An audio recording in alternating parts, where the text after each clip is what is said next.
الحمد لله الذي دلع لسان صباح بالنطق تبلجه وصرها قطع الليل المظلم بغياهب تلجلجه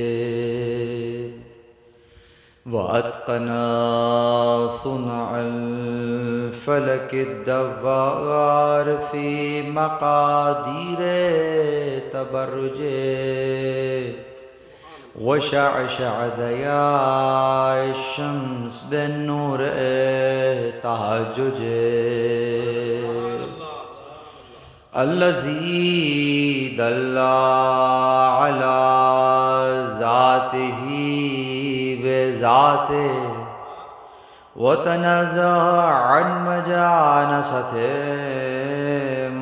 مخلوقاته وجل عن ملائمة كيفياته الذي قرب من خطرات الظنون وبعد عن لحظات العيون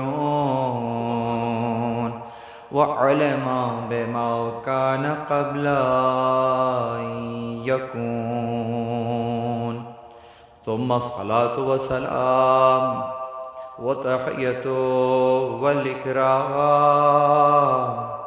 على رسول الثقلين رحمة للمشرقين والمغربين جد الحسن والحسين سيدنا مولانا بالقاسم محمد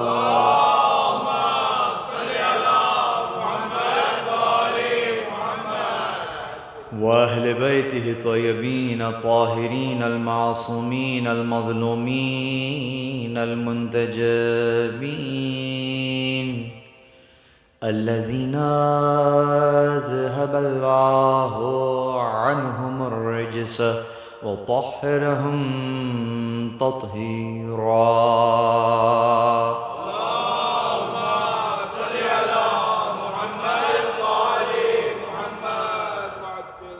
ولعنة الله على أعدائهم من يوم عداوتهم إلى قيام يوم الدين أما بعد قال الله سبحانه وتعالى في محكم كتابه المجيد وفرقانه الحميد بسم الله الرحمن الرحيم أحسب الناس أن يتركوا أن يقولوا آمنا وهم لا يفتنون ولقد فتنا الذين من قبلهم فليعلمن الله الذين صدقوا وليعلمن الكاذبين درود پر محمد و آل اللهم صل على محمد وآل محمد.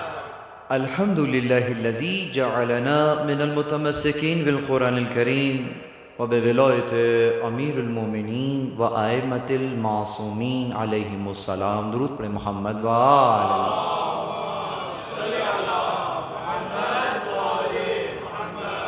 تمام تر تعریفیں خدائے وحدہ لا شریک کے لیے، درود اور سلام محمد اور اہل بیت محمد علیہ الصلاۃ والسلام کی ذوات مقدسہ پر حمد ہے اس خدا کی کہ جس نے ہمیں اور آپ کو قرآن کریم، ولایت امیر المومنین اور دیگر ائمہ علیہم السلام کی ولایت سے متمسک کیا۔ پروردگار عالم کا لطف ہے، احسان ہے، توفیق ہے کہ اس نے آپ کو اور ہمیں یہ ایک اور موقع عنایت فرمایا ہے کہ ہم اور آپ اس وقت کہیں اور نہیں بلکہ فرش اعضاء پر موجود ہیں، اور ہر بار کی طرح انشاءاللہ اس مرتبہ بھی وہ رزق پا رہے ہیں کہ جو ختم ہونے والا رزق نہیں ہے، باقی رہنے والا رزق ہے۔ گزشتہ سال میں نے اس پورے جملے کے ایک ایک لفظ کو بیان کیا تھا، اسی میں ایک کلمہ لطف بھی ہے۔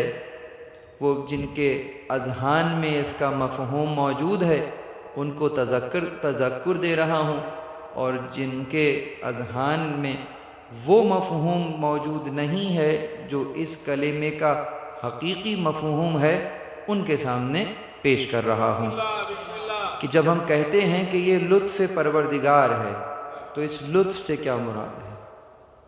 یہ وہ لطف وہی لطف ہے کہ جو اردو میں مستعمل ہے، یعنی جو لفظ اردو میں استعمال ہوتا ہے کہ جناب قبلہ آج آپ نے جو مثلا رباعی پڑھی لطف آ گیا، یا آپ نے جناب فلاں جگہ پر وہ جو بڑی بہترین چائے پلائی تو لطف آ گیا۔ تو یہ جو لطف ہم بیان کر رہے ہیں روز مرہ، تو اس جملے میں جو ہم کہہ رہے ہیں کہ یہ لطف پروردگار ہے، کیا اس لطف میں اور اس لطف میں کوئی فرق ہے یا نہیں ہے؟ زمین اور آسمان کا فرق ہے، رات اور دن کا فرق ہے۔ جس لطف کی ہم بات کر رہے ہیں یہ لطف ایک اصطلاح ہے، اور اصطلاح بھی کلامی اصطلاح ہے۔ علم کلام میں مستعمل ایک اصطلاح کا نام لطف ہے۔ اس لطف سے اصلاً ہم اسے سمجھتے ہیں قاعدہ لطف کے عنوان سے۔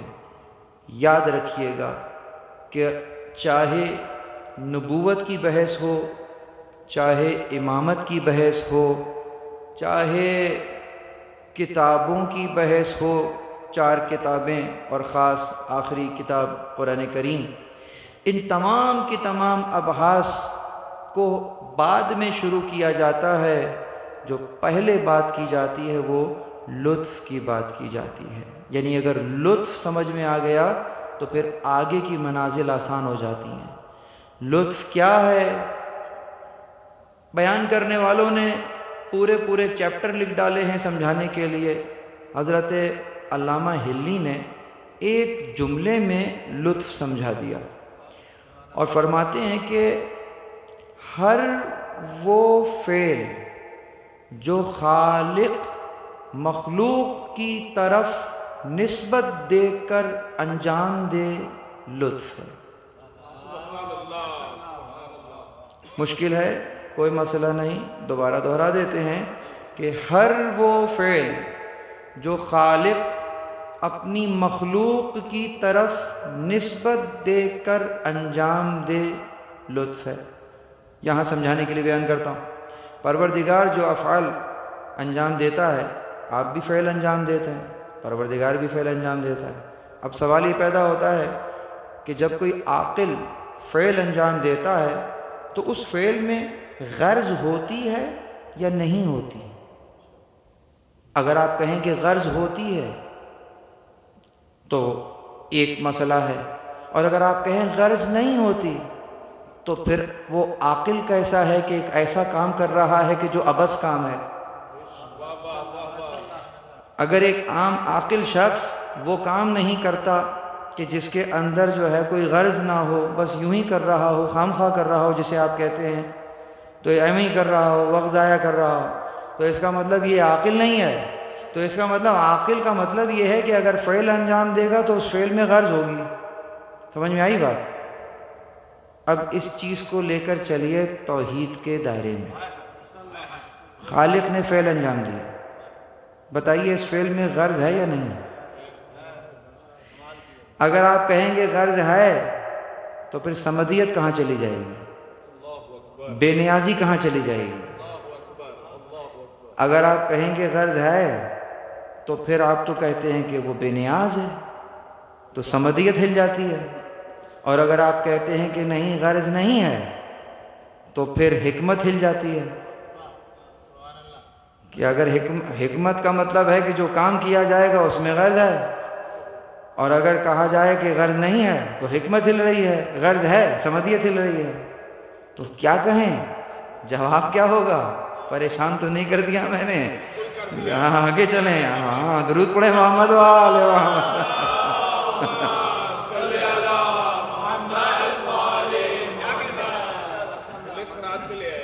غرض دو انداز کا ہوتا ہے، ایک غرض فعلی ہے، ایک غرض فاعلی۔ ہاں غرض تو ہوتا ہے، لیکن غرض کون سا ہوتا ہے؟ یہ تو طے ہے کہ ایسا نہیں ہو سکتا کہ کوئی کام کیا گیا اس میں غرض نہیں ہے، وہ تو حکمت ہل رہی ہے، غلط ہو گیا، تو غرض تو ہے۔ تو اب سمدیت کو بھی تو بچانا ہے، وہ کیسے بچے گی؟ وہ یوں بچے گی کہ یہ تو طے ہے کہ اس کے کاموں میں غرض تو ہے، لیکن غرض دو طرح کے ہوتے ہیں، ایک فعلی اور ایک فاعلی۔ یعنی ایک غرض وہ ہوگا کہ جو فعل انجام دینے والے کی طرف ہوگا، اور ایک غرض وہ ہوگا کہ جس کے لیے انجام دیا جا رہا ہے اس کی طرف ہوگا۔ تو اس انداز میں جب غرض رکھا جائے کہ فعل انجام دیا گیا غرض ہے، لیکن اس کے لیے غرض نہیں ہے، آپ اور میرے لیے غرض ہے۔ مخلوق محتاج ہے، محتاجگی دور کرنے والی خدا کی ذات ہے۔ درود پر محمد وآل محمد۔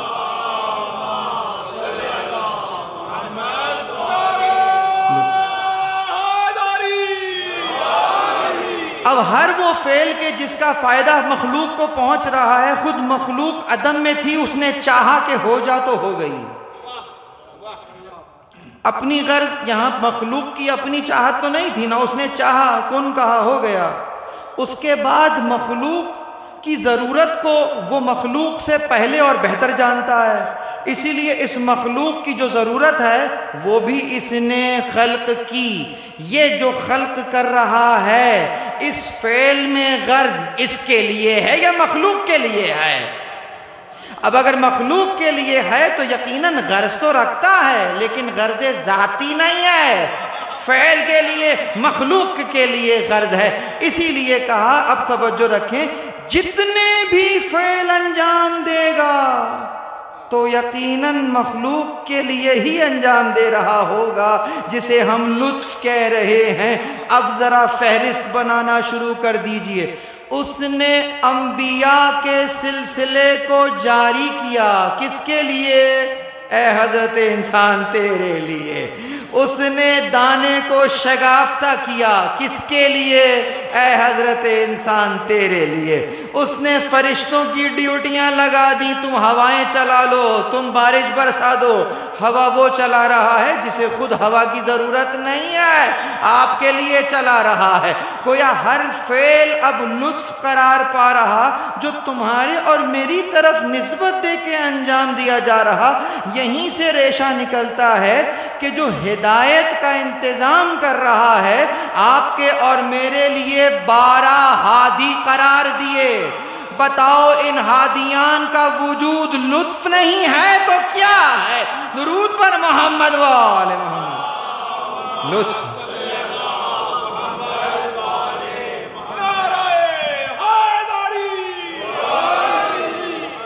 تو اب انبیاء کا وجود لطف ہے، ائمہ کا وجود لطف ہے، حضرت حجت کا وجود لطف ہے۔ اس دن آپ ربائی پڑھ رہے تھے نا، اس میں ایک مصرع جوڑ سکتے ہیں کہ کسی کے پاس تو مردے بھی اب نہیں باقی، ہمیں فخر ہے ہمارا امام زندہ ہے۔ درود پڑھیے محمد وآل محمد۔ زندہ۔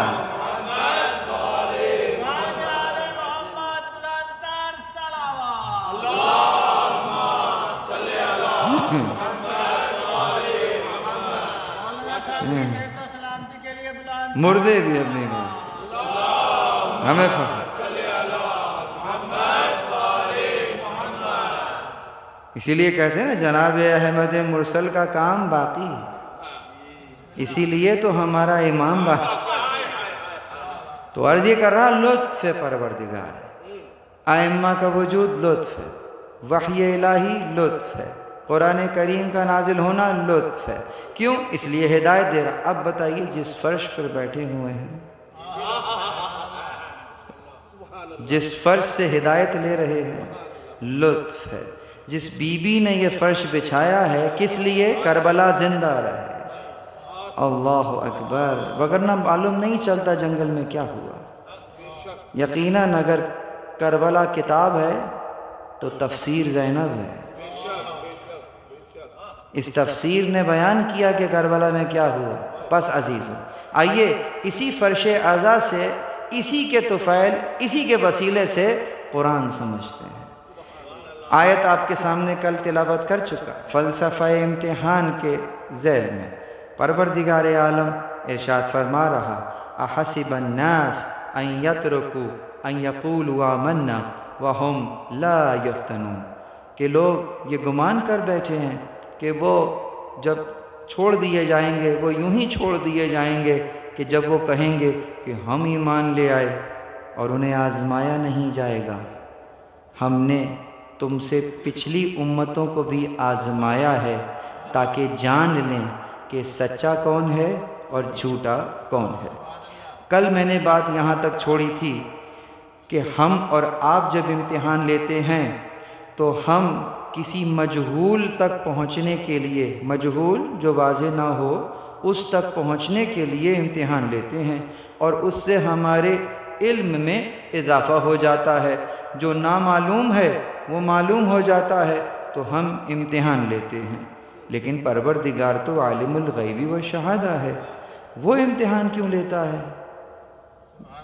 سوال تو میں پہلے بھی کر چکا، اس کا ہر فعل غرض جو رکھ رہا اپنے لیے تو رکھتا نہیں ہے، مخلوق کے لیے رکھتا ہے۔ تو اب یہاں پر بھی دیکھیے کہ وہ امتحان لے رہا ہے تو اس میں غرض کس طرف چل رہی ہے، کہ اس کو ضرورت ہے امتحان کی یا اس کو ضرورت ہے امتحان کی؟ اس کو ضرورت اگر امتحان کی ہے تو کیسے ہے؟ توجہ، وہ اگر چاہتا تو اہل جنت کو جنت میں خلق کر سکتا تھا، اہل جہنم کو جہنم میں ہی خلق کر سکتا تھا۔ وہ آپ کے اور ہمارے ہونے سے پہلے ہمارے انجام کو جانتا ہے۔ میرے مولا نے ابھی جو میں نے خطبہ پڑھا اس خطبے میں ایک جملہ فرماتے ہیں، وَعَلِمَ بِمَا كَانَ قَبْلَ أَن يَكُونَ، وہ جانتا ہے اشیاء کو ان کے ہونے سے پہلے، اپنے ہونے سے پہلے۔ آپ اور ہم اشیاء کو ہونے کے بعد جانتے ہیں، وہ اشیاء کو ہونے سے پہلے عدم میں جانتا ہے۔ یہیں پر روک کر ایک مسلمانوں میں ڈیبیٹ اکثر ایک عجیب معاملات میں ہو رہی ہوتی ہے، تو یہاں پر بھی ایک معاملہ اکثر لوگوں کی زبان میں سنا ہوتا ہے کہ لکھے کو کون ٹال سکتا ہے؟ اور کسی کا ایکسیڈنٹ ہو گیا ہے تو کہا لکھے کو کون ٹال سکتا ہے؟ جو لکھ دیا اب تو وہی ہو کر رہے گا۔ تو یہ تو ایسا ہی ہوا کہ جیسے کہ کوئی سافٹ ویئر لکھ دیا گیا ہے، جب رن کیا ہے F5 دبا دیا ہے تو اب تو وہی ہوگا جو لکھ دیا گیا ہے۔ اس سافٹ ویئر کے اندر جو کریکٹر بنائے گئے ہیں ان کا اپنا تو کوئی اختیار ہی نہیں ہے۔ آپ ہی نے کسی کو جہنم میں بھیجا ہے، آپ ہی نے کسی کو جنت میں بھیجا ہے، تو یہاں تو پورا معاملہ ہی فلاپ ہو گیا۔ تو سوال کیا ہے کہ لکھے کو کون ٹال سکتا ہے؟ آئیے اس کا جواب لے لیتے ہیں کہ جو لکھا ہوا ہوتا ہے اور اس کو سمجھا جا رہا ہوتا ہے کہ جو لکھا ہے اب تو وہی ہونا ہے۔ اصل قصہ کیا ہے؟ میرے جملے کو ذرا بار بار سن لیجئے گا ریوائنڈ کر کے اگر سمجھ میں نہ آئے فی الوقت۔ کیا کہا کہ جو لکھا ہوتا ہے وہ ہوتا ہے، یاد رکھ رہی ہے جی نہیں، جو لکھا ہوتا ہے وہ نہیں ہوتا ہے، جو ہونا ہوتا ہے لکھ دیا جاتا ہے۔ درود پر محمد وآل محمد۔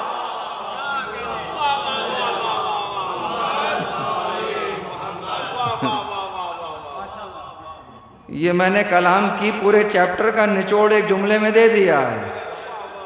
پھر توجہ کریں، جو لکھا ہوتا ہے وہ نہیں ہو رہا ہوتا ہے، جو ہونا ہوتا ہے وہ لکھ دیا جاتا ہے۔ یعنی جو لکھ رہا ہے وہ علم کی بنیاد پر لکھ رہا ہے، عالم الغیب والشہادہ ہے، وہ تمہارے عدم کو بھی جانتا ہے، وجود کو بھی جانتا ہے۔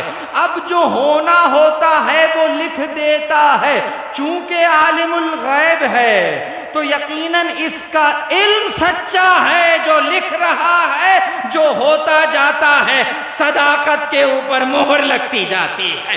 درود پر محمد و آل محمد۔ ایسے ہی ہے۔ اب اگر کسی کو صادق کہہ دیا ہے، کسی کو صدیقہ کہہ دیا ہے تو یہ اس کا علم ہے، اس کو صادق کہہ دیا۔ دشمن بھی گواہی دیتا ہے، پوری زندگی کھنگال کر دیکھ لو، چھان کر دیکھ لو، ذرہ برابر بھی جھوٹ نظر نہیں آ رہا ہوگا۔ اس عنوان سے جب ائمہ کی زندگیوں کو دیکھتے ہیں تو گویا ان کی پوری زندگی گواہی دے رہی ہے ہمارے رب کا علم سچا ہے۔ درود پر محمد و آل محمد۔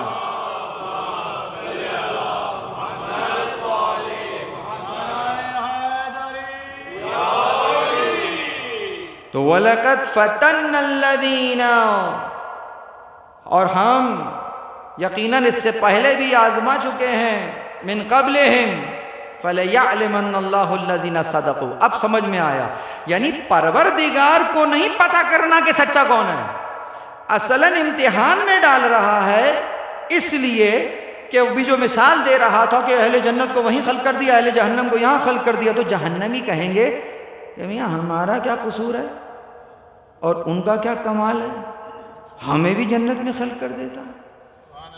فطرت ہے نا انسان کی۔ تو اس سوال کے جواب کے لیے سب کو ٹیسٹ کیس بنا دیا، لاؤ تمہیں ایسی جگہ پر رکھ دیتے ہیں، پرچہ دونوں کو پکڑا دیتے ہیں، سب کے ہاتھوں میں پرچہ پکڑا دیا، سب امتحان گاہ میں بیٹھے ہوئے ہیں، عزیزوں پرچہ سب دے رہے ہیں۔ اب دیکھنا یہ ہے کہ پرچے میں سوالات کون سے آئے ہیں۔ تو کسی کے پرچے میں ثروت مندی کا سوال آ گیا ہے، وہ سوال کر رہا ہے۔ کسی کے پرچے میں فقر کا سوال آ گیا ہے، وہ فقر کا سوال کر رہا۔ کسی کو صحت مندی عطا ہو گئی ہے، وہ اس کا سوال کر رہا ہے۔ کسی کو ذوف عطا ہو گیا ہے، وہ ذوف کا سوال کر رہا۔ گویا امتحان سب دے رہے ہیں، بادشاہ بادشاہت کا امتحان دے رہا ہے، فقیر فقیر ہونے کا امتحان دے رہا۔ نہ ہمیشہ بادشاہ یہاں رہے گا، نہ ہمیشہ فقیر یہاں رہے گا، دونوں کو امتحان لے لینے دو، امتحان کے بعد ہم نتیجہ ان کے ہاتھوں میں پکڑا دیں گے، پھر وہاں شروع کریں گے جہاں کا انہیں علم ہی نہیں ہوگا۔ درود پر محمد و آل محمد۔ فطر ایسے ہی آپ چلے گئے سونے کی انگوٹھی کو بیچنے کے لیے، اور سنار نے جب دیکھا کہا کہ یہ تو 22 کیرٹ نہیں ہے جو آپ کہہ رہے ہیں، یہ تو 18 کیرٹ ہے، اس سے زیادہ کہ نہیں۔ آپ کہیں نہیں میرے پاس یہ، میرے پاس وہ اور یہ سب، اور سنار کہے جا رہا ہے کہ 18 ہے 22 نہیں ہے، آپ ماننے کو تیار نہیں۔ اچھا چلو ایک کام کرتے ہیں، کسوٹی نکالی، اس کے اوپر اس نے رگڑنا شروع کر دیا۔ سمجھ میں آئی وہاں؟ یہ کسوٹی پہ رگڑنا شروع کیا، رگڑنے کے بعد سامنے رکھ دیا، آپ نے بھی دیکھا، آپ نے کہا ہاں یہ جو کہہ رہا تھا وہ تو ٹھیک ہے۔ اب بتائیے جو امتحان لے رہا ہے، اس امتحان سے جہل سنار کا ختم ہوگا یا بیچنے والے کا؟ سمجھ میں آیا؟ یعنی کہ یہ جو امتحان لیا جا رہا، جہل وہاں ختم نہیں ہو رہا، وہ تو پہلے ہی کہہ رہا تھا 18 ہے، آپ نہیں مان رہے تھے تو یہ امتحان لے لیا ہے۔ بالکل اسی طریقے سے پروردگار عالم دنیا میں ایسی آزمائش کو رکھتا ہے کہ وہ جو لمبے لمبے سجدے کر رہا ہے، وہ جو لمبے لمبے رکوع کر رہا ہے، وہ جو حج بھی انجام دے چکا ہے، سب کچھ کر چکا ہے، اے محمد تم نے ہم سے کہا نماز پڑھو، ہم نے نماز پڑھ لی، تم نے کہا روزہ رکھو، روزہ رکھ لیا، تم نے کہا حج کرو، ہم نے حج بھی کر لیا، تم نے کہا زکوٰۃ دو، ہم نے زکوٰۃ بھی دے دی، تم نے کہا خمس ادا کرو، وہ بھی، تمام کی تمام چیزیں جو تم کہتے جا رہے ہو ہم کرتے جا رہے ہیں۔ گویا اب تک اپنے آپ کو سب سے بڑا مومن سمجھ رہا تھا، پروردگار عالم نے پرچہ ہاتھ میں پکڑا دیا، من کنت مولا۔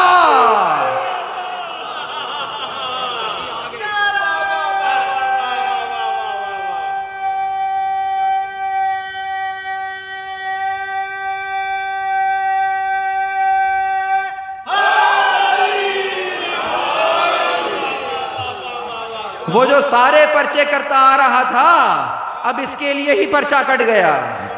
جب اس کو دیا گیا من کنت مولا فہذا علی مولا، ہضم نہیں ہو رہا، کہا سب کچھ کیا ہے، لیکن یہ جو کہہ رہے ہو اگر واقعتاً اللہ کی طرف سے کہہ رہے ہو تو مجھ پر عذاب آ جائے۔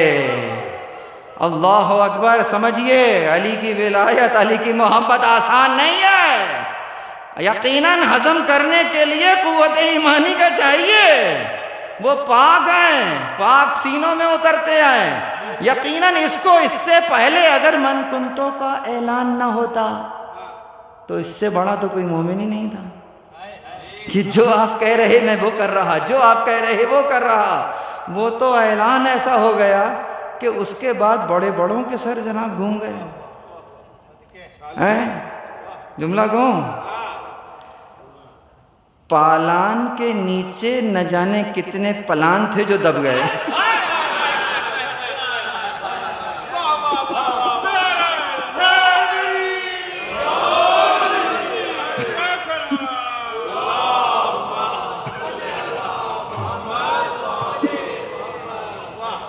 نہ جانے کتنے پلان کے اوپر پالان نظر آنے لگا، تو وہ پرچہ تو پکڑا دیا، آ گیا، کہتا ہے اگر یہ اللہ کی طرف سے کہہ رہے ہو تو پھر مجھ پر عذاب آ جائے۔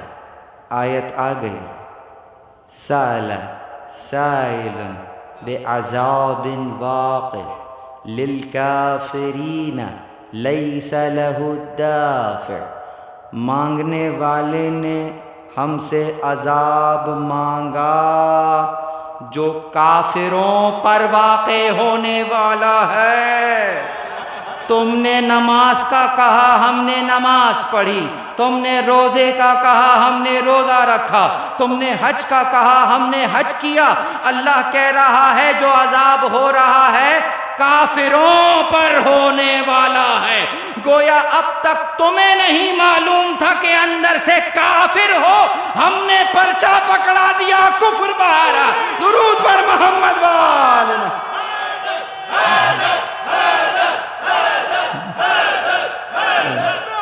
ہم نے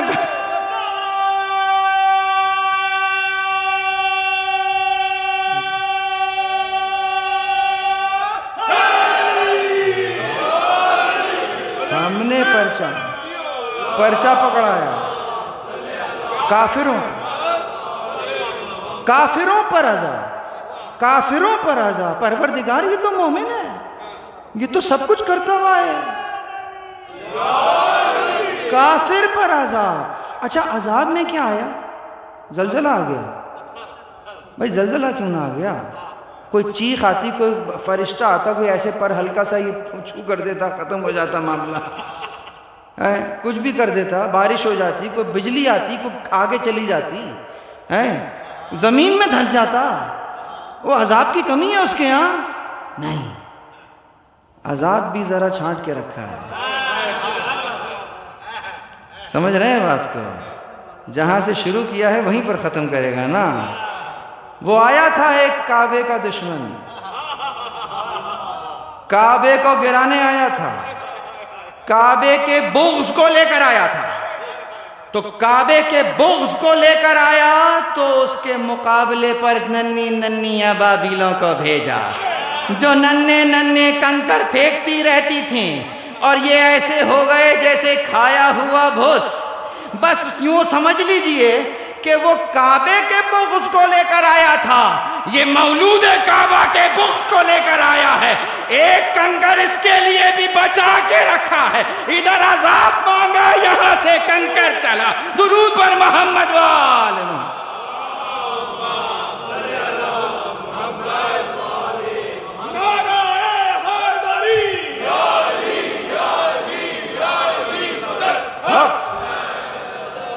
وہ اپنے ہاتھیوں پر سوار آیا تھا, یہ اپنی نمازوں پر سوار ہو کر آیا ہے, یہ اپنے روزوں پر سوار ہو کر آیا ہے, علی کو چھوڑ کر نہ روزے رکھ کر آیا ہے, حج کر کر آیا ہے. یہ بغض کا عالم تھا. اللہ اکبر.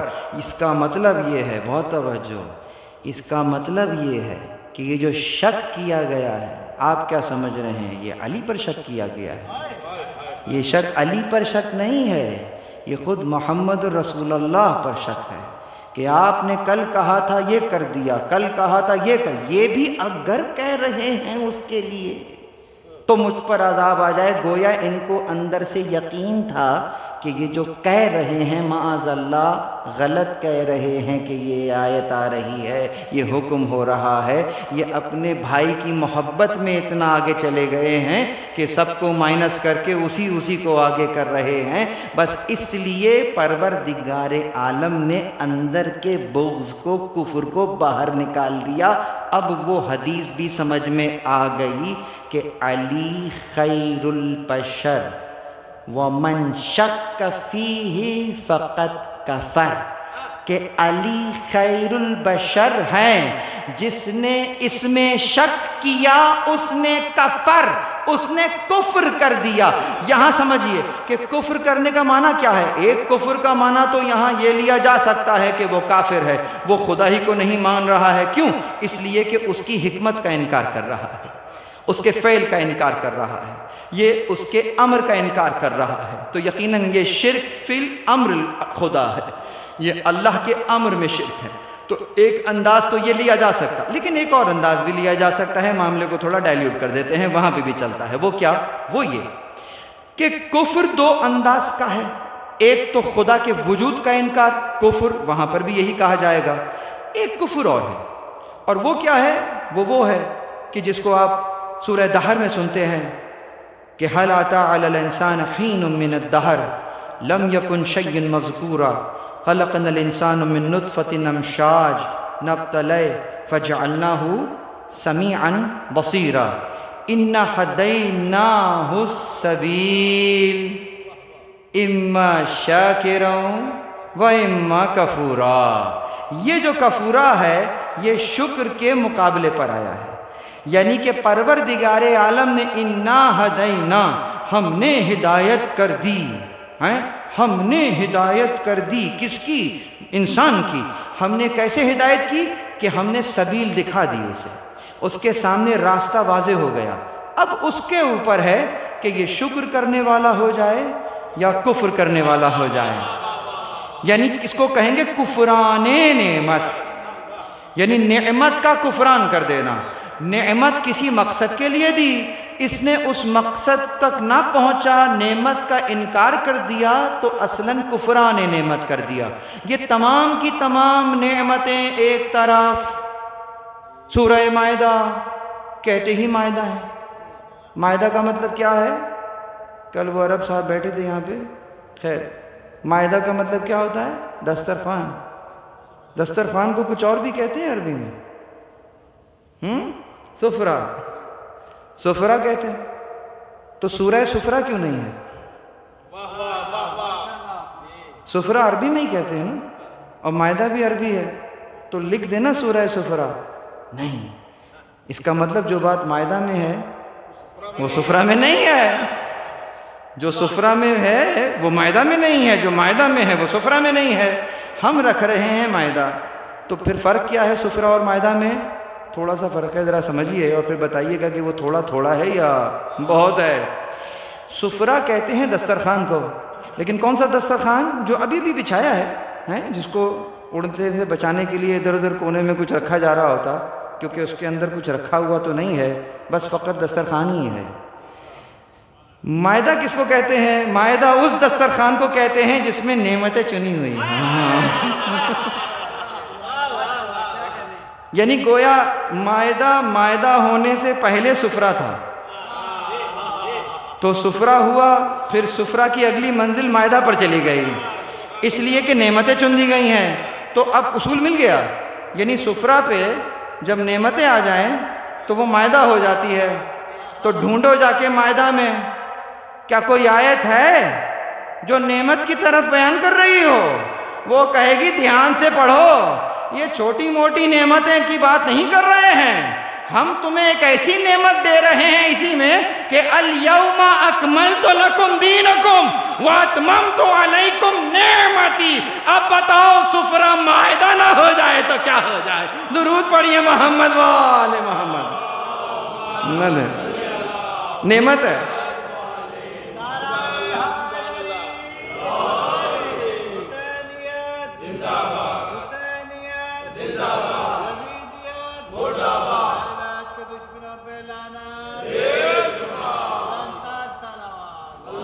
صرف نعمت نہیں دی ہے، نعمت تمام کر دی ہے، نعمت تمام کر دی ہے۔ یہ اردو کا تمام نہیں ہے، یہ عربی کا تمام ہے۔ ابھی حدیث کے ساتھ سن رہے تھے نا، فی لیلتی تمامہ و کمالہ، یہ دونوں لفظ ساتھ ساتھ آتے ہیں، یہیں پہ تذکر دینا چاہوں گا۔ ایک تمام ہے، ایک کمال ہے۔ تمام کسے کہتے ہیں؟ کمال کسے کہتے ہیں؟ تمام اس وقت کہا جاتا ہے کہ جب کسی شے میں وہ شے ہونے کے لیے تمام کی تمام ضروریات پوری ہو جائیں تو اس کو تمامیت کہتے ہیں۔ پھر سمجھیے، کوئی شخص لکڑیوں کے ڈھیر کے درمیان بیٹھا ہو تو آپ کہیں گے کہ یا کرسی کے درمیان میں بیٹھا ہوا ہے یا میز کے درمیان بیٹھا ہوا ہے؟ آپ کہیں گے بھئی لکڑیوں کا ڈھیر ہے، معلوم نہیں کیا چیز ہے۔ اب یہاں پر جناب کچھ ٹھوکا ٹھاکی شروع ہوئی، دیکھ کے پتہ چلا کرسی بن رہی ہے، لیکن ابھی بن رہی ہے، بنی نہیں ہے۔ یعنی کرسی کو کرسی ہونے کے لیے جو ریکوائرمنٹ تھیں، جب تک وہ پوری نہیں ہو جاتی تب تک تمامیت کی منزل نہیں آئے گی۔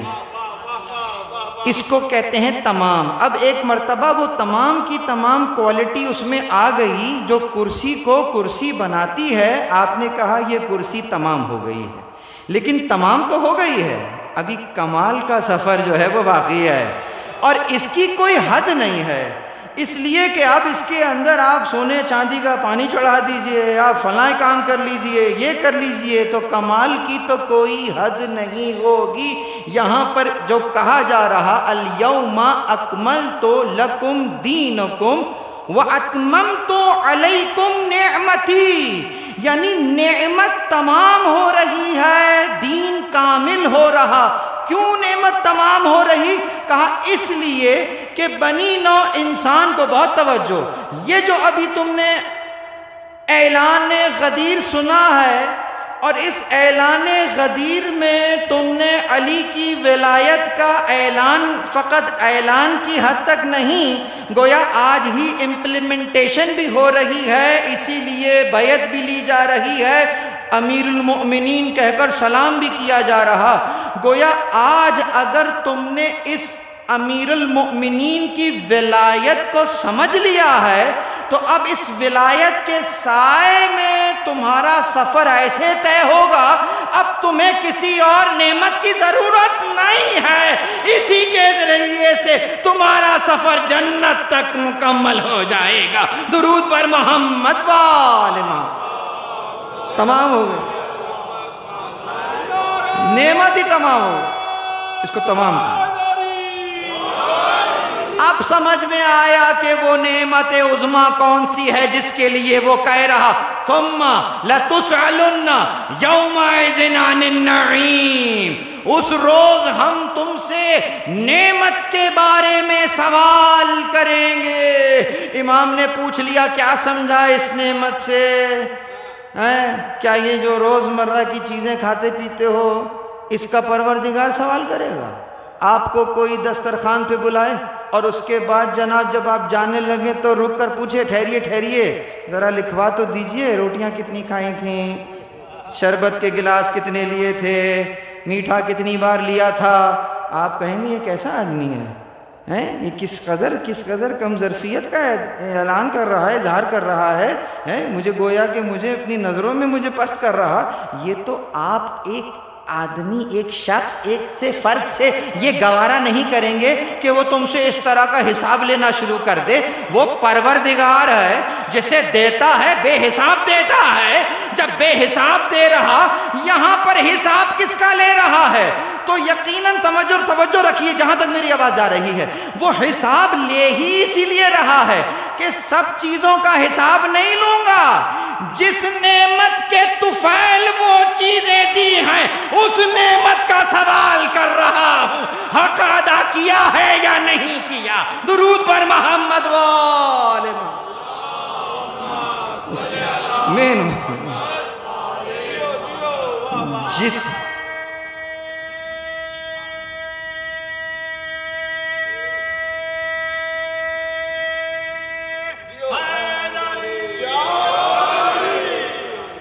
اللہ اکبر. تو عزیزوں اس لحاظ سے حارث بن نعمان فہری کہ جس نے غدیر کا انکار کر دیا تھا، اس کو پرچہ پکڑایا تھا، وہیں پر رزلٹ آ گیا، فیل ہو گیا. اور رزلٹ بھی ابابیل ہی لے کر آئی تھی کہ یہ لیں رپورٹ کارڈ آپ کی. اس کے بعد پھر سائن کراتے رہیے گا گارجین سے، وہ بھی جہنم میں ہی ہے. تو بہرحال آگے چلیے، کیا کہتے ہیں کہ جناب یہاں پر ابن تیمیہ نے اس آیت کے نیچے حاشیہ لگا دیا. کہتا ہے یہ تو صحابیوں میں سے تھا ہی نہیں. اس لکھا پورا کتاب لکھی. کہتا ہے کہ اس کا نام جو ہے وہ تو کتاب میں ہے ہی نہیں. اچھا، کیا ضروری ہے کہ ہر ایک کا نام کتاب میں موجود ہو؟ سوال. کتاب ہے مثلا اگر اسد الغایۃ فی معرفت الاصحاب، اسد الغائبہ فی معرفت الصحابہ، اس کتاب کو اٹھائیے، بڑی مشہور کتاب ہے، 7,500 اصحاب کا نام ہے. تو کیا کہیے گا کہ فقط رسول اللہ کے 7,500 اصحاب تھے؟ تو وہ حجۃ الوداع میں جو اتنی پبلک آئی تھی کیا جاپان سے آئی تھی؟ امیگرینٹ تھے، کوئی اللیگل تھے، لکھے ہوئے نہیں تھے، پاسپورٹ نہیں تھے، کیا تھا؟ کیا وہاں 7,500 لوگوں کے نام لکھے ہوئے ہیں، اور ادھر کم از کم تعداد جو لکھی ہوئی ہے 30,000 ہے. اور اگر زیادہ والی لیں گے تو لاکھ کا مجمع ہے. جب آپ خطبہ دے رہے ہیں، اور یہ خود معجزہ ہے رسول اللہ کا، یہاں اتنے لوگوں کو بات کرنے کے لیے لاؤڈ اسپیکر کی ضرورت پڑ رہی ہے، ادھر لاکھ لوگوں سے رسول اللہ بات کر رہے ہیں، کوئی لاؤڈ اسپیکر نہیں ہے. درود پر محمد وآل. معجزہ ہے. کبھی دیکھیے تو ایسے بھی سوچیے. تو سوال ہی پیدا ہوتا ہے کہ وہ اس پرچے میں فیل ہو گیا. یقیناً یہ امتحان فقط امتی کا نہیں ہے. اس نے تو انبیاء کو نہیں چھوڑا، اس نے انبیاء کا امتحان لیا.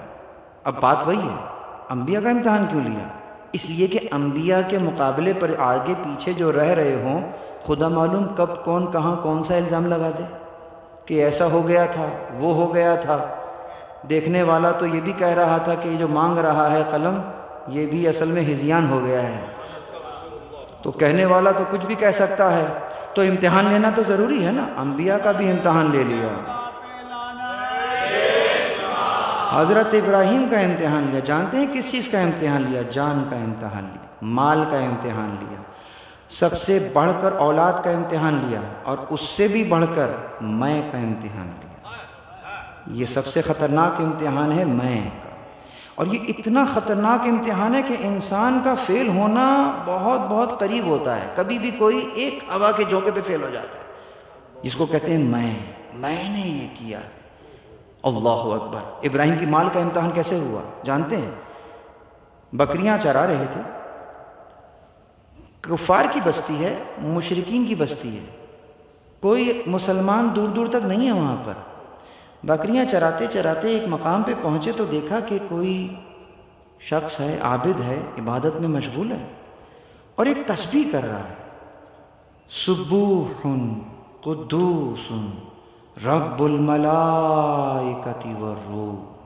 ابراہیم کے کانوں میں یہ آواز آئی، جلدی جلدی قدم اٹھاتے ہوئے اس کے پاس پہنچ گئے، کہا ایک مرتبہ اور تسبیح کر، سبوح قدوس رب الملائکۃ والروح۔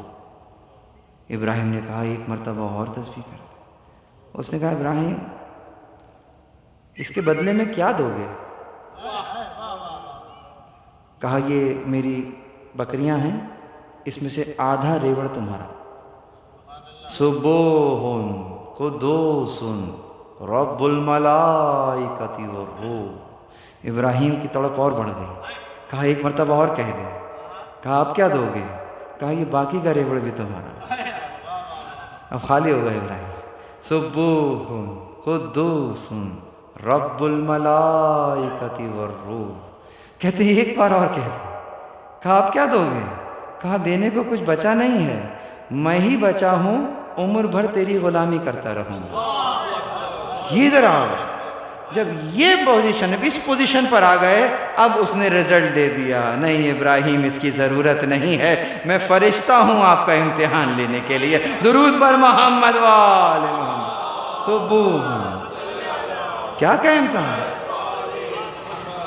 بیٹے کا امتحان تو آپ نے ابھی ہی اس کی یاد منائی ہے۔ آئیے میں کا امتحان، وہ تو میمے کا امتحان تھا، یہ میں کا امتحان ہے۔ میمے کا امتحان آسان ہوتا ہے، میں کا امتحان ذرا مشکل ہے۔ کیا کہا؟ گھر کے اندر آئے، گھر باہر سے لاک تھا، دروازے کا تالا کھولا، اندر آئے تو اندر دیکھا کہ کچھ جوان موجود ہیں پہلے سے۔ حضرت ابراہیم گھبرائے، پریشان، کس کی اجازت سے گھر میں داخل ہوئے ہو؟ جواب، اس گھر کے رب کی اجازت سے داخل ہوئے۔ ابراہیم سمجھ گئے آنے والے کون ہیں۔ ابراہیم تمہیں ایک خبر دینے آئے ہیں۔ اچھا بشارت نہیں کہہ رہا، خبر کیا؟ ایک خبر دینے آئے ہیں، اللہ عنقریب اس بستی میں اپنے خلیل کو چننے والا ہے۔ عنقریب بستی کون سی ہے؟ مشرکین کی بستی میں، مسلمان تو کوئی ہے نہیں۔ اللہ عنقریب اس بستی میں اپنے خلیل کو چننے والا ہے۔ حضرت ابراہیم کا سوال سنیں گے؟ جلدی سے اس کا نام مجھے بتلا دو کہ میں اپنی پوری عمر اس کی خدمت میں گزار دوں۔ یہ ہے ابراہیم کی مائیں کا امتحان، یعنی جہاں ذات کی نفی ہو رہی ہو، جہاں خود کو دوسروں سے کم ہی سمجھا جا رہا ہو کہ مجھ سے سب بڑے ہیں۔ کیوں؟ جب میں کسی بچے کو دیکھوں تو میں یہ خیال کروں عمر کم ہے، گناہ کم کیے ہوئے ہیں۔ اگر کسی بزرگ کو دیکھوں عمر زیادہ ہے، نیکیاں کتنی ہیں، تو میں اس سے بھی نیچے چلا جاتا ہوں، اس سے بھی نیچے چلا جاتا ہوں، تو گویا اس سے انکساری آتی ہے۔ وہ تو چاہتا ہی یہی ہے کہ تم ہر عبادت میں انکساری کا اظہار کرتے رہو۔ یہ میں کا وائرس اتنا خطرناک ہے کہ وہ تمہیں نماز کے درمیان میں ویکسینیشن پہ ویکسینیشن لگاتا رہتا ہے۔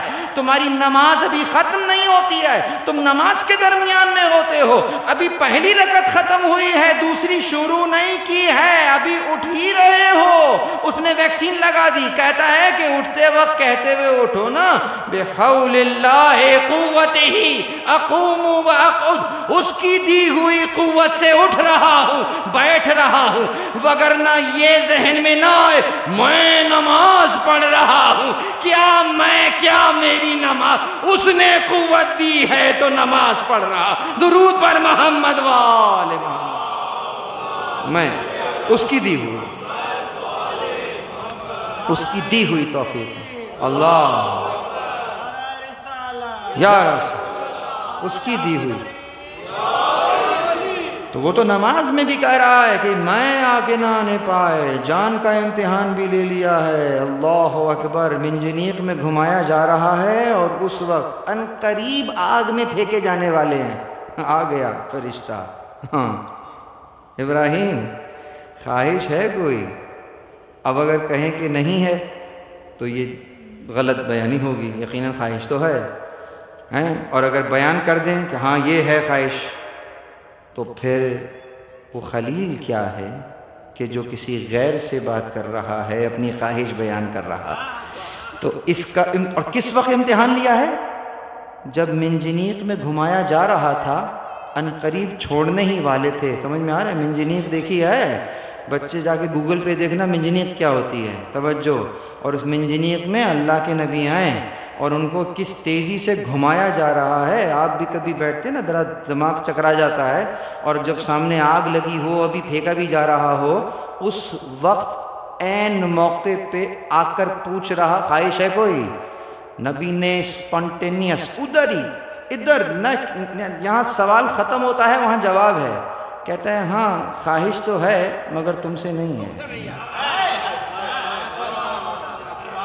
خواہش تو ہے مگر تم سے نہیں ہے. اب یہاں پر دو نکات دے دوں.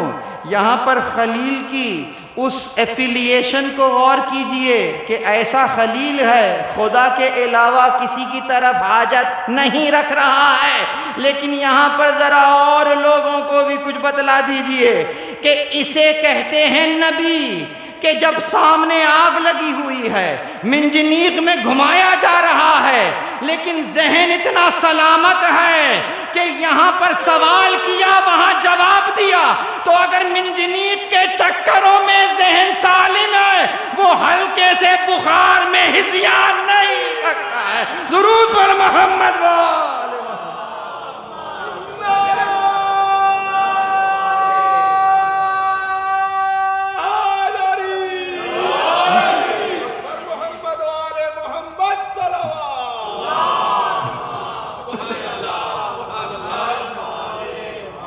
تو جو فخر ابراہیم ہے، اگر ابراہیم کا عالم یہ ہے تو جو فخر ابراہیم ہے اس کا عالم کیا ہوگا؟ اس کا عالم کیا ہوگا؟ اللہ اکبر. تو اسی امتحان کا سلسلہ اور آگے چلا. مثلا امتحان ہو رہا ہے تو ایک اور نبی کا، حضرت سلیمان. اور امتحان بھی کیسا ہوا کہ جناب تخت تو 1000 میل دور ہے، اور کون ہے جو لے کر آئے گا؟ ایک جن تھا، وہ اٹھا، جنی افریت نام تھا اس کا. کہتا ہے میں لے کر آؤں گا. کب تک لے کر آؤ گے؟ کہا یہ آپ کا دربار جو لگا ہوا ہے نا، اس سے قبل کہ یہ دربار ختم ہو جائے میں وہ تخت لے آؤں گا. جب یہ بات ہو گئی، یہ مکالمہ ہو گیا، تو پھر ایک شخص اٹھا. قال الذی عنده علم من الکتاب انا آتیک بہ. ایک شخص اٹھا جس کے پاس کتاب میں سے علم تھا. اس نے کہا میں لاؤں گا آپ کے لیے وہ، کہ قبل ان یرتد الیک طرفک. اس کا ترجمہ وہی کیجئے جو آیت ہے، اپنی طرف سے کچھ نہ کیجئے. قبل ان یرتد الیک طرفک، کہ اس سے قبل کہ میں آپ کی طرف سے اپنی پلک جھپکاؤں. یعنی میں دیکھ رہا ہوں آپ کو، اس سے قبل کہ میں پلک جھپکاؤں میں لے آؤں گا. اور ابھی یہ جملہ ختم ہوا ہے، اس کے بعد کہا فَلَمَّا رَاهُ مُسْتَقَرًّا عِنْدَهُ.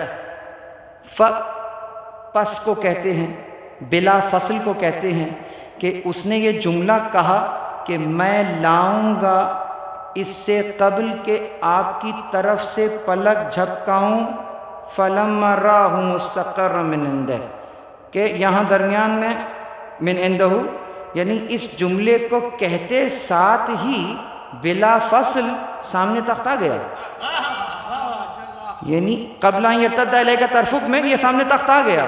جیسے ہی یہ منظر انہوں نے حضرت سلیمان نے دیکھا تو برجستہ آپ کی زبان اطہر سے نکلا ھذا من فضل ربی، یہ میرے رب کا فضل ہے. لیبلونی، تاکہ مجھے آزمائے، اشکر او اکفر، کہ میں شکر کرتا ہوں یا کفران نعمت کر دیتا ہوں. گویا نبی کا بھی یہاں ٹیسٹ ہو گیا کہ ہم جو نعمت دے رہے ہیں، توجہ رکھیے گا، یہاں سے محظوظ ہوں گے، کہیں لے جاتا ہوں آپ کو. خدا معلوم آج غدیر سے بات آگے نہیں جا رہی ہے. جس آیت پہ ہاتھ رکھ رہا ہوں سامنے غدیر آ رہا. یعنی نعمت سامنے آ گئی ہے، نعمت سامنے آئی ہے. نبی کی زبان سے نعمت کا تعارف ھذا کہہ کر ہو رہا ہے. ھذا من فضل رب ربی، بس یہی بتانا چاہ رہا ہوں، نعمت کا تعارف کہیں ھذا من فضل ربی کہہ کے ہو رہا، کہیں فھذا علی مولا گئے۔ درود پر محمد وآل محمد۔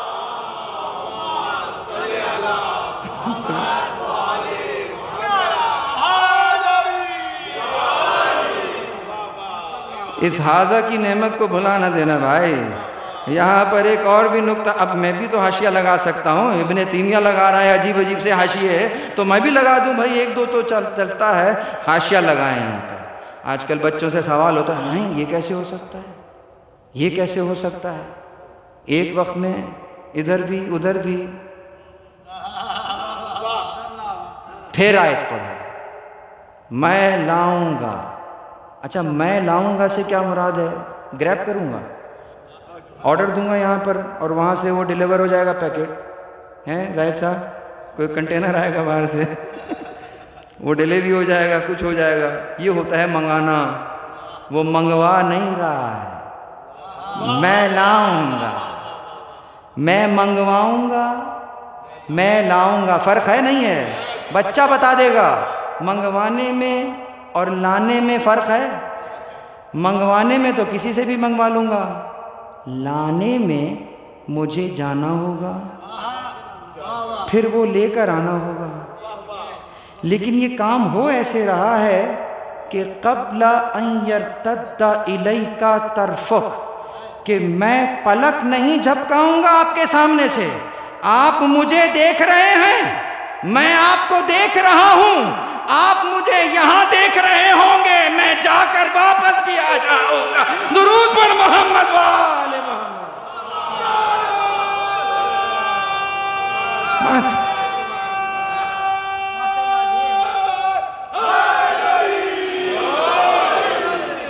آپ مجھے ادھر دیکھ رہے ہیں، وہ مجھے ادھر دیکھ رہے ہوں گے، میں جا کر آ بھی جاؤں گا، میں آپ کو دیکھتا رہوں گا، آپ مجھے دیکھتے رہیں گے۔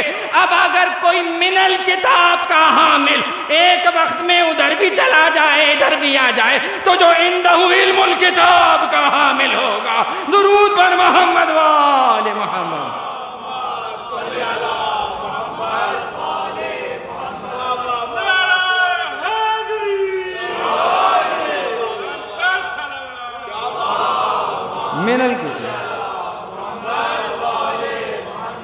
من الکتاب کے حامل کا کمال تو دیکھ لیا، تو جو کل کتاب کا حامل ہوگا اس کا کیا عالم ہوگا؟ وہاں تک جہاں تک طائر عقل پرواز کرتے کرتے تھک جائے گا، گویا وہاں سے تو اس کا معاملہ شروع ہو رہا ہوگا، تمہیں کیا معلوم۔ اسی لیے جب مولا علی سے پوچھا گیا آپ کی سب سے بڑی فضیلت کیا ہے، یہاں سوال ختم ہوا، وہاں جواب آیا، اور آپ نے جواب میں آیت پڑھ دی، وَيَقُولُ الَّذِينَ كَفَرُوا لَسْتَ مُرْسَلًا قُلْ كَفَى بِاللَّهِ شَهِيدًا بَيْنِي وَبَيْنَكُمْ وَمَنْ عِنْدَهُ عِلْمُ الْكِتَابِ۔ کہا کہ یہ کافر لوگ کہتے ہیں کہ تم اللہ کی طرف سے مرسل بھیجے ہوئے نہیں ہو، ان سے کہو کہ رسالت کی، اس بھیجے جانے کی گواہی میں اللہ کافی ہے، اور وہ کافی ہے جس کے پاس کتاب خدا کا، کتاب خدا میں سے نہیں، کتاب خدا کا علم ہے۔ پھر فرماتے ہیں کہ اس آیے کریمہ میں لا شریک نے رسالت کی گواہی میں مجھے شریک کر لیا ہے۔ درود پر محمد وآل محمد۔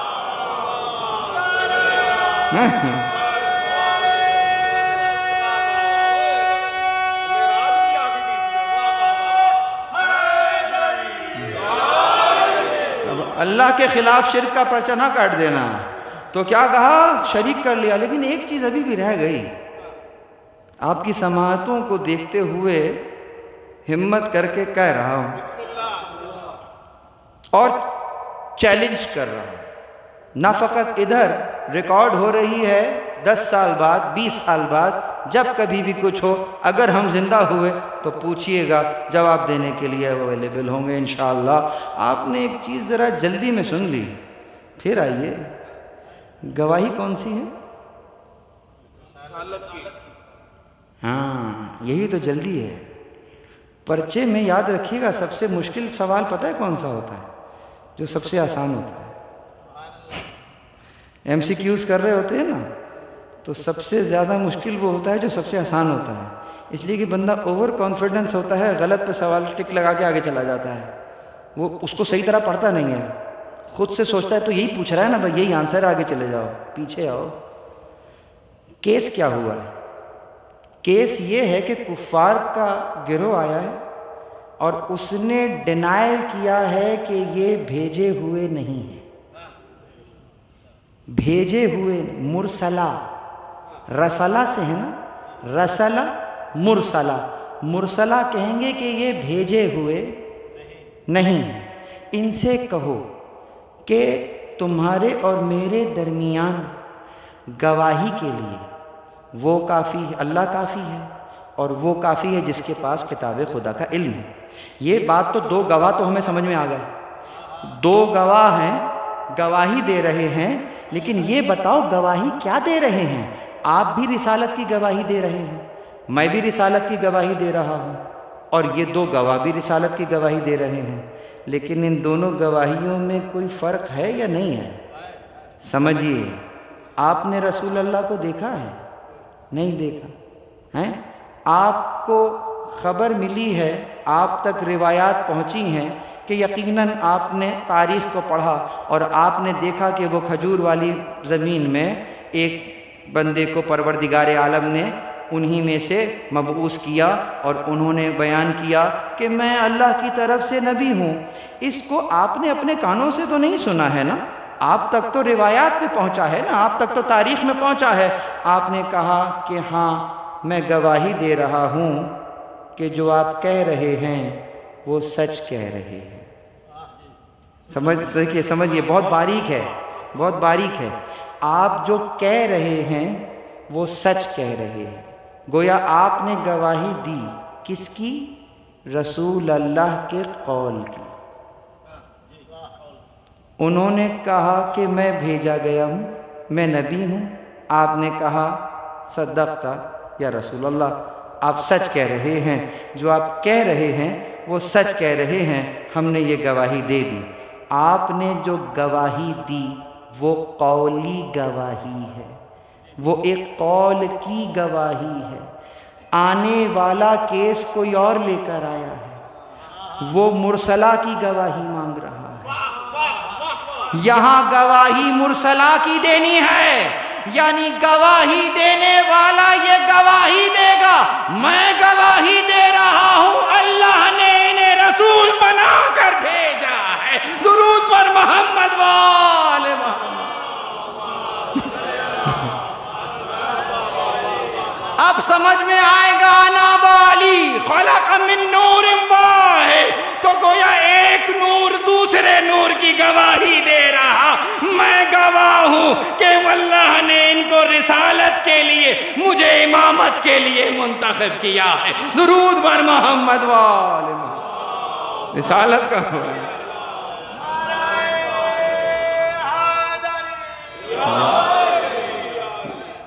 یہ گواہی. اب سمجھ میں آیا کہ جب صلح ہو رہی تھی اور کہا گیا کاٹ دو، تو مولا نے نہیں کاٹا، اس لیے کہ اگر وہ کاٹ دیتے، ارے یہی تو واحد مرسلہ کا گواہ ہے، یہی پیچھے ہو جائے گا، رسالت ہی مشکوک ہو جائے. درود پر محمد وآل محمد صلی اللہ علیہ وسلم.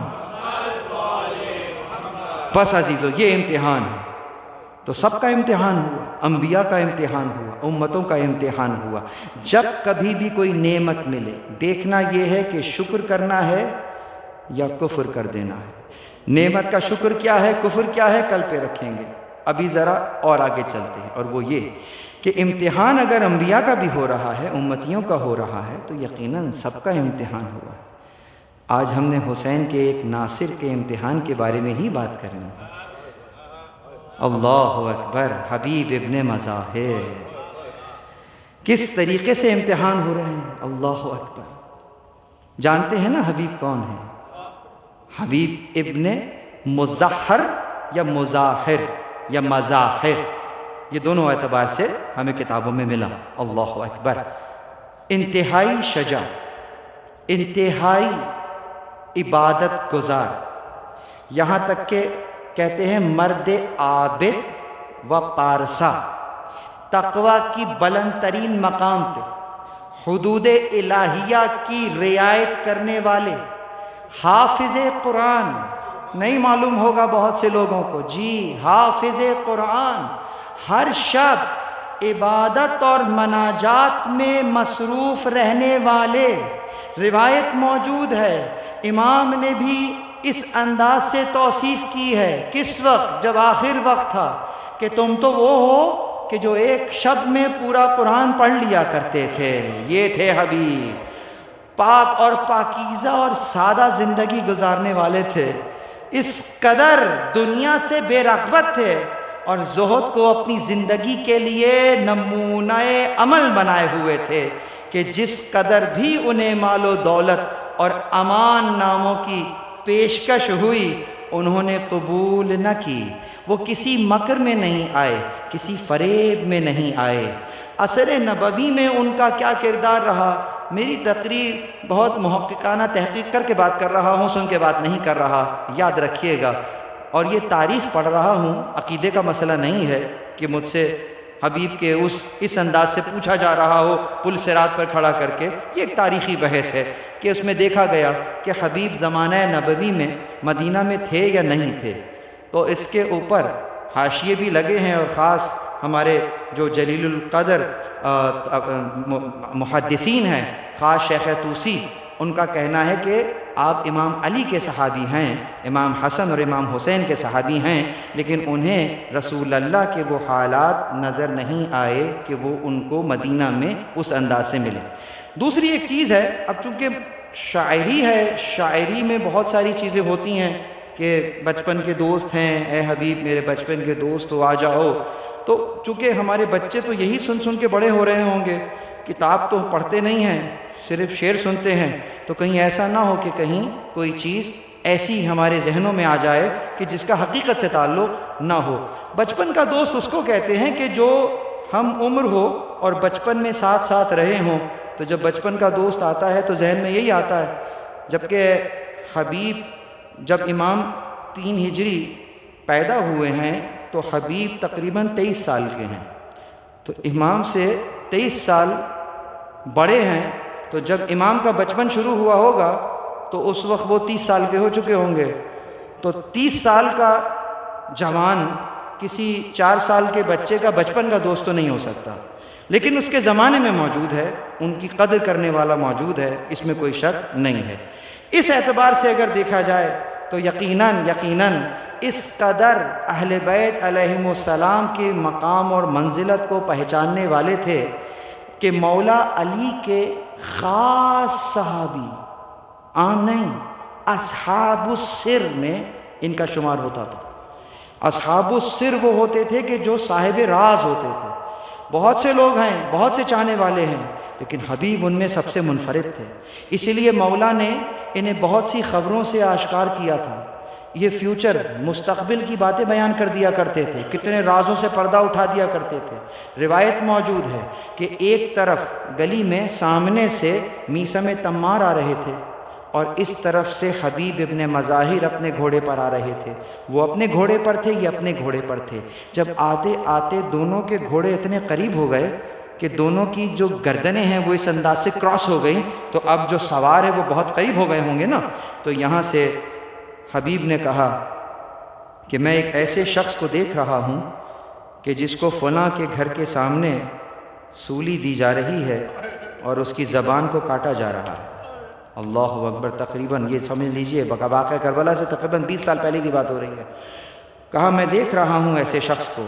پلٹ کر میثم نے بھی کہا کہ میں بھی ایسا دیکھ رہا ہوں ایک شخص کو کہ جس کے سر کو آل رسول کی محبت اور ان کی نصرت کے جرم میں جدا کیا جائے گا۔ دونوں نے اس انداز سے ایک دوسرے کو خبریں دیں، اور یہ ادھر چلے گئے، وہ دوسری طرف چلے گئے۔ اتنے میں رشید الہجری آئے اور ڈھونڈتے ہوئے کہ تم نے حبیب کو دیکھا ہے؟ وہاں کچھ لوگ بیٹھے ہوئے تھے، تو وہ لوگ تو کانوں کو ہاتھ لگا رہے تھے. کہا ہم نے 2 لوگوں کو دیکھا ہے، وہ تو کفریہ باتیں کر رہے تھے، وہ تو غیب کی خبریں بیان کر رہے تھے. کہا اچھا کیا کہہ رہے تھے؟ کہا پہلے تو حبیب نے میثم کو دیکھ کر یہ بات کہی، میثم نے حبیب کو دیکھ کر یہ بات کہی. رشید الحجری مسکرائے، کہنے لگے کہ میثم نے یہ نہیں بتایا کہ جس شخص کے پاس حبیب کا سر ہوگا اسے اوروں کے مقابلے میں 100 دینار زیادہ دیے جائیں گے. یہ اس سے بھی گہرائی کی بات کر. اللہ اکبر. عزیزوں، یہ ہیں وہ اصحاب السر جو کہ کربلا میں امام حسین کے ساتھ ہی ہیں. اب سمجھ میں آیا کہ حبیب کو وہ خط، میں اصل خط پڑھ رہا ہوں جو کتابوں میں ہے، نہ کہ جو کہ فیس بک پہ چل رہا ہے. امام نے خط لکھا، من الحسین ابن علی ابن ابی طالب الی رجل الفقیہ. میں حسین ابن علی رجل فقیہ کے لیے ایک خط لکھ رہا ہوں حبیب ابن مظاہر، حبیب ابن مظاہر کو. اما بعد یا حبیب، اس کے بعد یہ لکھ رہا ہوں اے حبیب، فأنت تعلم قرابتنا من رسول اللہ. یقیناً پس تم جانتے ہو نا کہ ہماری رسول اللہ سے کیا قرابت ہے. گویا شکوہ کر رہے ہیں حبیب، یہ جن لوگوں میں گر گیا ہوں انہیں نہ میرا لحاظ ہے نہ رسول اللہ کا لحاظ ہے. تم تو جانتے ہو نا ہماری قرابت کو. وَأَنْتَ أَعْرَفُ بِنَا مِنْ غَيْرِكَ، یقیناً تم سب سے بہتر ہمیں جانتے ہو. وَأَنْتَ ذُو شَيْمَةٍ وَغَيْرَةٍ، یقیناً تم آزاد مرد ہو، غیرت والے ہو.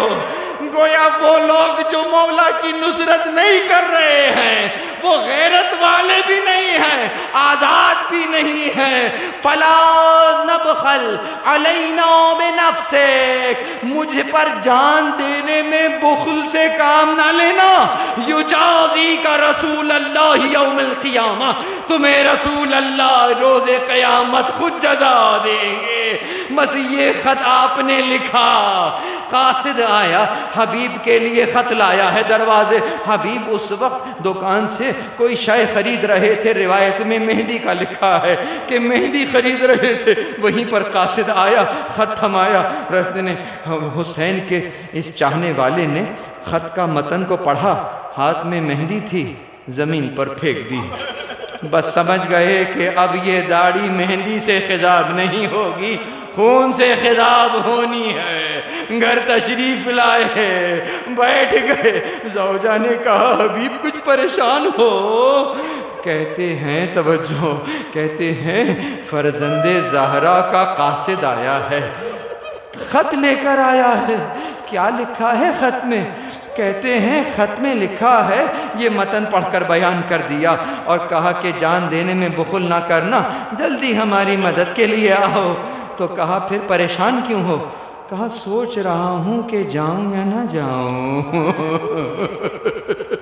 صدقے مولا کی غربت کے. حبیب کی زوجہ کہتی ہے حبیب تمہاری غیرت کو کیا ہو گیا ہے؟ اگر تم نہیں جاؤ گے میں اپنی چادر سنبھالتی ہوں، حسین کی مدد کے لیے جاتی ہوں. بس یہ کہنا تھا. حبیب کے چہرے پر خوشی کے آثار ہیں. اے مومنہ، میں تیرا امتحان لے رہا تھا. امتحان کا فلسفہ سمجھ میں آ رہا.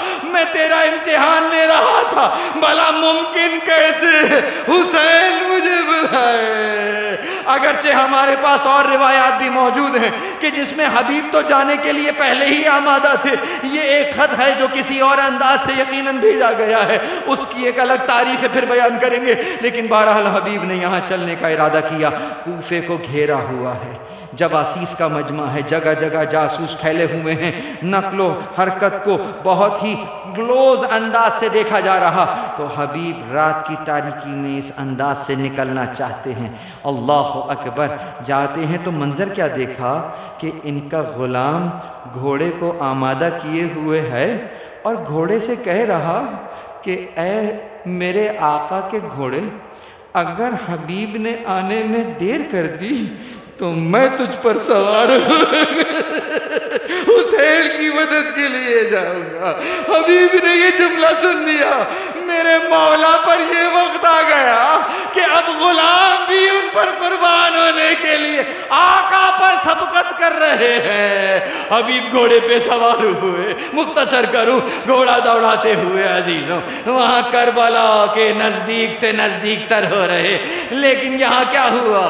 حسین علیہ السلام کو معلوم چلا کہ ان کا چاہنے والا آ رہا ہے۔ علی اکبر کو اشارہ کیا، عباس کو اشارہ کیا، اللہ اکبر، اور محمد کو اشارہ کیا، قاسم کو اشارہ کیا، یہ تمام بنی ہاشم حسین کے مہمان کو لینے کے لیے دوڑ پڑے۔ حبیب نے یہ منظر دیکھا، بنی ہاشم کے ستارے میری سواری کے نزدیک چل کر آ رہے ہیں۔ حبیب سے گھوڑے پر بیٹھا نہ گیا، خود کو گھوڑے سے نیچے گرا لیا، کہا ایسا میرے مولا پر یہ کون سا وقت آ گیا؟ غلاموں کا استقبال شہزادی کر رہے ہیں۔ اللہ اکبر، جیسے ہی خیمے میں آئے اصحاب نے نعرہ تکبیر بلند کیا۔ عزیزو جب نعرہ تکبیر بلند ہوا نا، یہ نعرہ تکبیر کی آواز زینب کے خیمے تک چلی گئی۔ زینب نے پوچھا یہ نعرہ تکبیر کیوں لگا ہے؟ بیان کیا حبیب آئے ہیں۔ کہا حبیب بھیا کو میرا سلام کہہ دینا، بھائی حبیب کو میرا سلام کہہ دے۔ یہاں سے قاصد چلا، حبیب کی طرف پہنچا، کہا شہزادی تمہیں بھائی کہہ کر سلام کر رہی ہے۔ حبیب نے اپنا چہرہ پیٹنا شروع کر دیا، میرے آقا پر یہ وقت آ گیا، اب شہزادیاں غلاموں کو بھائی کہہ گئے، سلام بھیج رہی ہے۔ حبیب نے اللہ اکبر، کربلا کا مارکا شروع ہوا، حبیب نے حملہ کیا۔ بات توجہ، یہاں پر اس حبیب کے اس وصیت کے اندر یقیناً آپ اور ہم سب کے لیے بھی، آپ رو لیے مجلس تمام ہے لیکن یہ میسج ضرور لیجئے گا، آج کی مجلس کا میسج ہے۔ یہاں گھمسان کی جنگ ہوئی، مسلم ابن اوسجا لڑنے کے لیے گئے ہیں، اتنا زخمی ہو گئے کہ اب بس آخری سانسیں چل رہی تھیں۔ حبیب دوڑ کر قریب گئے، حبیب نے کہا مسلم بن اوسجا، ہماری اور تمہاری بہت پرانی دوستی ہے، دوستی کا تقاضا ہے، یقیناً میں دیکھ رہا ہوں کہ آپ اس وقت اس دار فانی کو چھوڑ کر دار بقا کی طرف جانا کے لیے تیار ہیں۔ اگر تو میری بھی وقت نہیں آیا ہوتا تو میں آپ سے کہتا کہ کوئی خواہش ہے تو بیان کرے، میں اسے پورا کروں، لیکن ان قریب میں بھی آپ ہی سے ملنے والا ہوں، لیکن پھر بھی کہہ رہا ہوں کہ کیا کوئی وصیت ہے جو تم مجھ تک پہنچا دو، میں کسی طریقے سے جہاں کے لیے کہو گے تمہارے عیال کے لیے مصیبت ہوگی میں پہنچا دوں گا۔ جانتے ہیں مسلم بن اوسجا نے حبیب کو وصیت کیا کی؟ حبیب کو اپنے مال کے لیے وصیت نہیں کی، اپنی اولاد کے لیے وصیت نہیں کی، اپنے عیال کے لیے وصیت نہیں کی، آخری سانسیں ہیں، اپنی طاقت کو جمع کیا اور حبیب کی طرف دیکھتے ہوئے کہا، اشارہ کیا امام حسین کی طرف، کہتے ہیں حبیب اوصی کا بہذا الرجل، اے حبیب میں تمہیں وصیت کرتا ہوں کہ اس رجل کا ساتھ نہ چھوڑنا، ایسا نہ ہو تم زندہ ہو اور حسین پر کوئی آنچ آ جائے۔ انصاران حسینی نے آخری دم تک اپنے آقا کے لیے، اللہ اکبر، آخری جملہ سنے، مجھے اجازت دے، مسلم ابن اوسجا کا آخری وقت ہے، سران حبیب بھی موجود ہے، حسین بھی موجود ہے، ہر صحابی کے آخری وقت میں حسین بالی پہ موجود ہے، لیکن عزیزو یہ زہرا کا لاڈلا ہے۔ جب آخری وقت آیا، نہ انصار پاس ہیں نہ اولاد پاس ہیں، شمر کا خنجر ہے ہاتھوں میں، ریش مبارک ہے 13 ضربوں سے۔ لعنت اللہ علی القوم الظالمین، انا للہ و انا الیہ راجعون۔ ماتم حسین۔